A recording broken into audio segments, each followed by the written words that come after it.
Hello people, Aaron here, otherwise known as FullTimeFM, and welcome to a brand new episode for the Tactics and Guide series on the FMScout YouTube channel. Now I've had a lot of requests over Twitter to do a tactic for the lower league teams. So what I'm going to do, I've whipped up a tactic, and this tactic is inspired from the tactic that I used in my Saving the Seasiders series, where I took Blackpool with a back-to-back promotion from Sky Bet League One all the way to the Premier League. So this tactic is tried and tested, and hopefully it'll help you guys out as well. So looking at the tactic, I've just clicked on Blackpool just because that's the team I used when I was using the tactic. It's an attacking 4-4-2. Now, I'm not going to fill the players because you guys might not be Blackpool, you might be somebody else, but I'm just clicking on Blackpool because that's the team I used when I used this tactic. So it's an attacking 4-4-2. It's a flat back four, two centre mids, two attacking wingers, and two strikers.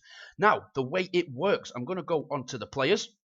Now, with the target man, one of the things that I wanted to do when I took over the Blackpool job was try and get some players that have a lot of physicality with, very good physical attributes. Because in the lower depths of English football, or even if you're playing in Serie C or playing in the lower depths of German football or Spanish football, you're going to find it very hard to get some players who are very, very technically gifted. So I always try and use physical players. So what I did, I had a target man, which was a big, strong guy, can hold up the ball, and he can bully the centre-backs, whoever we were playing against. Next to the target man, I'd have the advanced forward. He would lead the line. If he crossed it, maybe to the target man, he could either try and head it at the net. If not, he could flick it onto the advanced forward, and he'll get a shot off as well. Now, with the advanced forward, I tried to get someone who was absolutely rapid. Maybe not the best technically gifted player in the world, or maybe he's not the most intelligent player either, but he was absolutely rapid. He's finishing, I think it was like 11 or 12, but he did get 20 goals, and that helped us get into the championship. So like I said, I always go for physicality when I'm managing a lower league team. So they're the two strikers. On the right-hand side, I had an inside forward who will come across and cause havoc for the opposition centre-backs and the full-backs as well, because the full-back will either follow him, and that'll leave a little bit of a gap for your full-back to bomb forward in a lot of space, and he can whip it into your target man.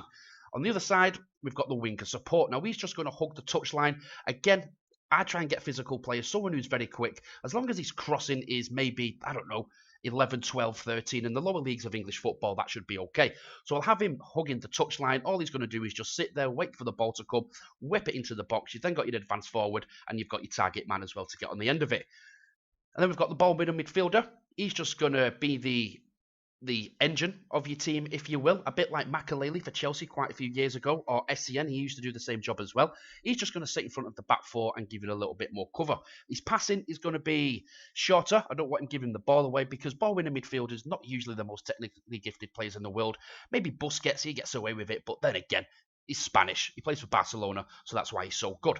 So with a ball-winning midfielder, I will try and look for aggression, work rate, and teamwork, where you can find players who will come to your club if you're playing in Sky Bet League 1, League 2, Panorama Conference, because they might not be technically gifted, they might not have the best physical attributes, but as long as they can read the game very well, and they're going to put a shift in as well, that is the kind of player that you want to be a ball winner.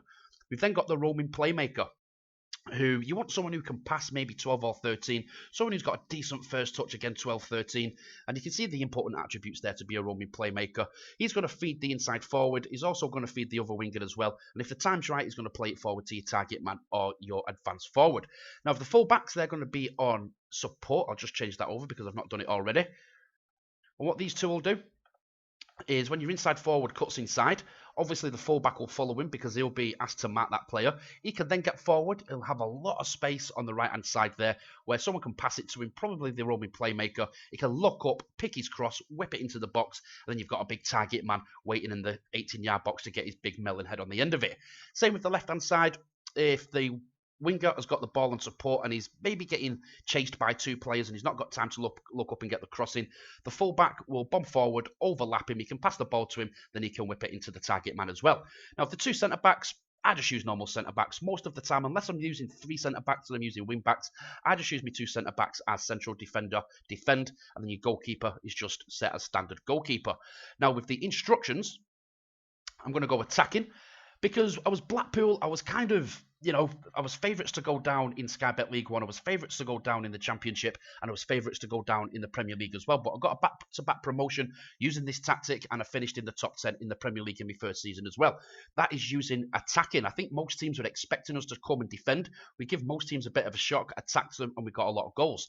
Team shape is fluid, and the team instructions look a little bit like this. The tempo is set as normal. Time wasting rarely. You want it to be balanced. You want to use the centre mids. You also want to use the wingers as well.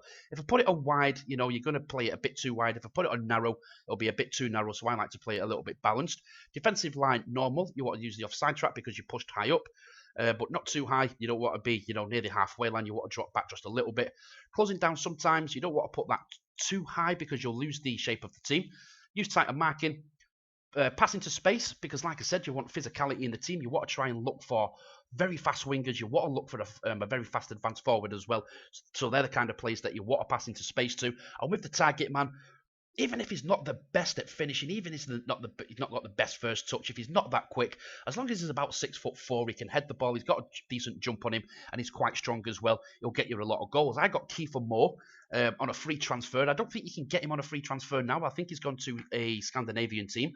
But if you can take a look at Kiefer Moore, he's not the best player in the world, but he was getting a lot of goals just because he was massive and he could head the ball into the back of the net. He was strong and he had a good jumping reach as well. Now, you want to hit the early crosses. You don't want to be pissing about with it too much on the wings. You want to get the ball, whip it into the box as quick as you can, and hopefully your target man or your advanced forward will get onto the end of it. Now, with the direct passing, I don't want you to confuse that with goal route one. Goal route one would be the centre-back all the way to the target man, more directed, a little bit like this. Centre-back, centre-mid, wing, and then to the strikers. If it was shorter passing, it'd be centre-back, centre-back, centre-mid to centre-mid, to the winger, to the striker, and you'd have a shot if you want to try and get the ball up as quick as you can. So that's how it's going to work. You're going to be pushed nice and high. You're going to have your flat back four. You're going to cover your goalkeeper. You've got your ball winner who's going to drop a little bit deep and help out your defenders. You've got the roaming playmaker who's going to supply the wingers. Then you've got the wingers who are going to supply the strikers. Now, like I said, this is tried and tested. It was on FM15, don't get me wrong. This is a tactic for FM16, but I've tried to copy it as much as I can. It took me a while to get it right. I think I was in the relegation zone for the first half of my first season. Changed the tactic to this, and then we won pretty much every single match, and we got that promotion. Now, for the set pieces, as always, if you've been following this series for a while, I always set my set pieces up exactly the same. When you're defending corners, you'll have all your big guys back and your quick guys forward. If you win that ball back, you can get it to your quick wingers or your quick strikers, and you can launch a counter-attack. When you're attacking corners, all your big guys forward, you want your full-backs to stay back with your ball winner as well, just in case the opposition try and launch a counter-attack themselves. So, that is how it works. Pretty simple. It's attacking, it's direct. You've got your winger there, support. He's not going to dribble as much because you don't want him taking too much time with the ball. You want him literally just to get the ball, look up, whip it in the box. And if you can find a target man who is absolutely massive, I'd try and get someone 6'5" or over. Like I said, good jumping reach, very strong, good at heading. I'm sure these two will work out a treat and you'll get a lot of goals. With the inside forward, he's going to cut inside. He's probably going to open up a lot of space as well for the advanced forward to exploit. So when he cuts in, the fullback's going to follow him. Maybe the centre-back will come across and try and get him as well. That'll leave a gap here for your advanced forward to exploit. Roaming playmaker, he's going to supply the wingers that are going to supply your strikers.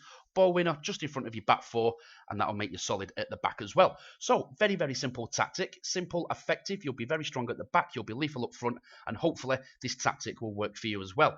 As always, let this get to maxed out before you start seeing changes with the results in your save, because if it's awkward, obviously it's not going to work straight away. The players need to learn how to use the tactic. They need to get familiar with it. So make sure that is maxed out, or maybe about here, maybe 80% before you start seeing changes. So what I'm going to do is put a link in the description of this video, and that'll take you to my account on FMScout. That's where all my tactics are. If you don't want to try this one, you can maybe try one of the other ones as well.